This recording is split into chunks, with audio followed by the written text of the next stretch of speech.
Halo, assalamualaikum warahmatullahi wabarakatuh. Halo sahabat catatan Arif Gozali dimanapun Anda berada.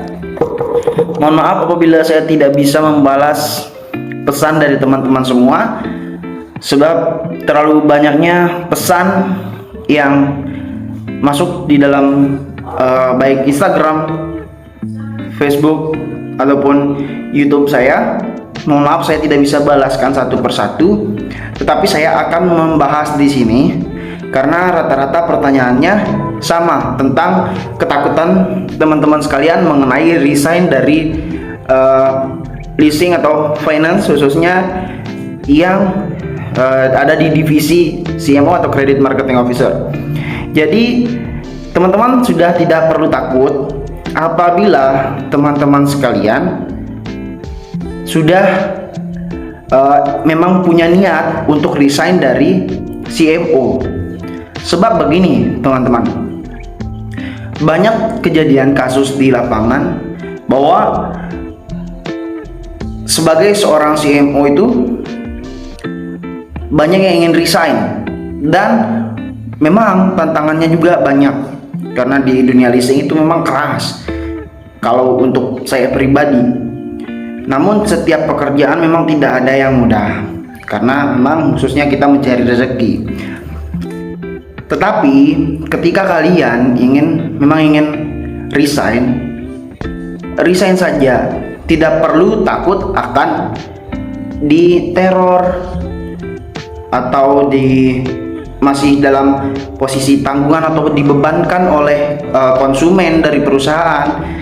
Tenang, teman-teman sudah tidak ada ikatan apapun dengan perusahaan. Ketika ada yang ingin terikat dengan Anda, khususnya misalnya ini terkait data-data, mungkin paling supervisor teman-teman ini akan meminta tolong kepada kalian untuk semua file-filenya itu jangan dihapus dulu, terkait baik itu data-data konsumen, itu segala hal itu yang teman-teman sudah survei itu ada di handphone teman-teman, tergantung di hati nurani kalian teman-teman. Apabila kalian ingin membantu supervisor setelah teman-teman resign, itu sah-sah saja bila teman-teman ingin share lagi data-data itu.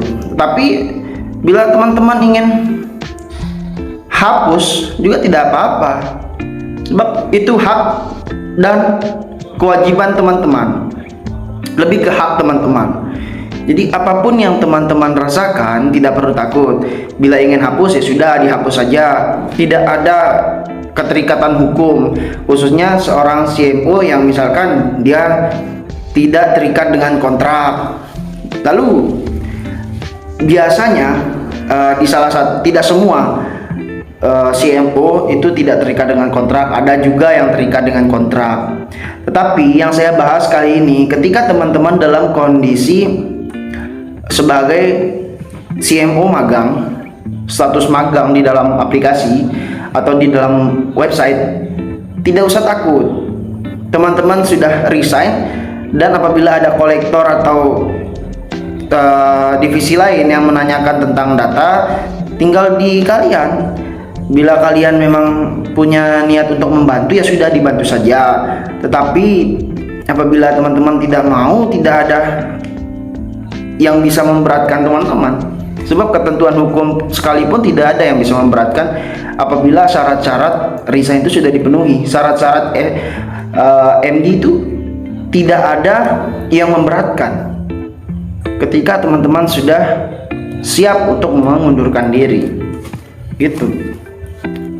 Lalu terkait tugas setelah mengundurkan diri nih, sudah tidak ada lagi tugas.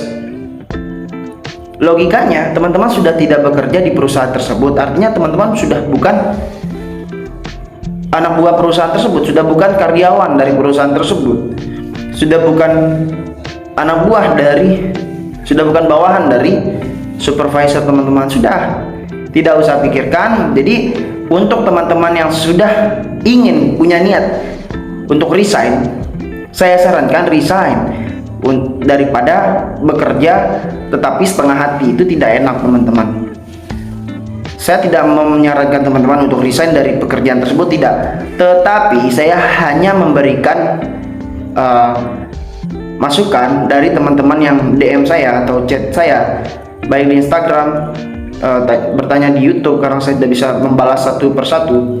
Tapi inti dari pertanyaannya itu sama. Tidak ada yang memberatkan, teman-teman. Kalau sudah resign, teman-teman punya hak untuk tidak dibebankan dengan apapun tugas dari perusahaan itu. Sekalipun kalian teman-teman yang keterikatan dengan kontrak, misalnya kalian terikat dengan kontrak perusahaan, itu tidak masalah apabila syarat-syaratnya itu dipenuhi sesuai dengan peraturan pemerintah nomor 35, Undang-Undang nomor 50. Itu hak-hak dan kewajiban kalian itu tidak diberatkan akan ganti rugi ketika teman-teman sudah memenuhi syarat. Syaratnya apa? Yang pertama itu tahun. Apabila masa kerja teman-teman itu sudah cukup sesuai dengan ketentuan undang-undang dan masa kontrak sudah habis, teman-teman ingin resign saja. Dan apabila sesuai dengan undang-undang tidak menghabiskan masa kontrak, tidak bisa menyelesaikan tugas dan tidak bisa menghabiskan masa kontrak, maka teman-teman harus dibebankan dengan denda. Tetapi denda tersebut bisa diinisiasikan ketika teman-teman sudah koordinasi dengan atasan kalian, misalnya dengan supervisor kalian. Kalian koordinasi bahwasanya kalian sudah tidak ingin bekerja dan disetujui oleh supervisor kalian. Tidak ada hambatan untuk teman-teman sekalian untuk resign.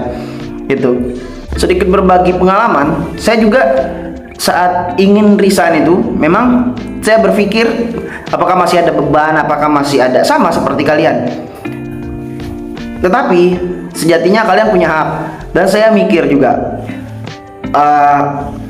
bahwa ketika saya ingin resign, yang pertama saya rasakan itu adalah tidak enakannya, bukan takut pada beban setelah resign gitu.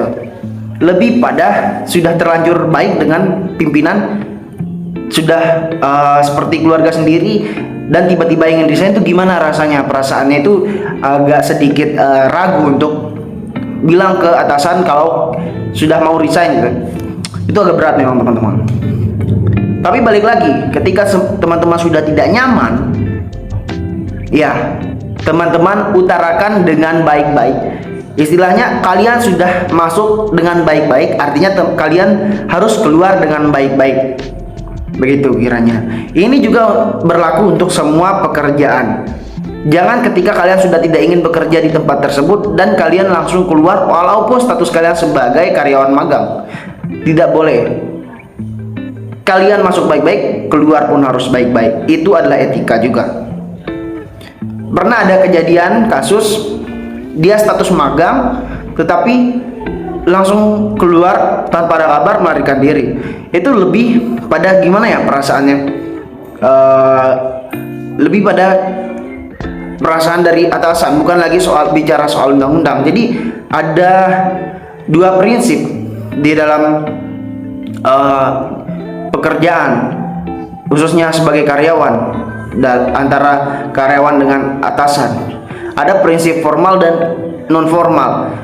Yang formal itu terkait dengan undang-undang keterikatan atau ketenaga kerjaan kalian dengan perusahaan.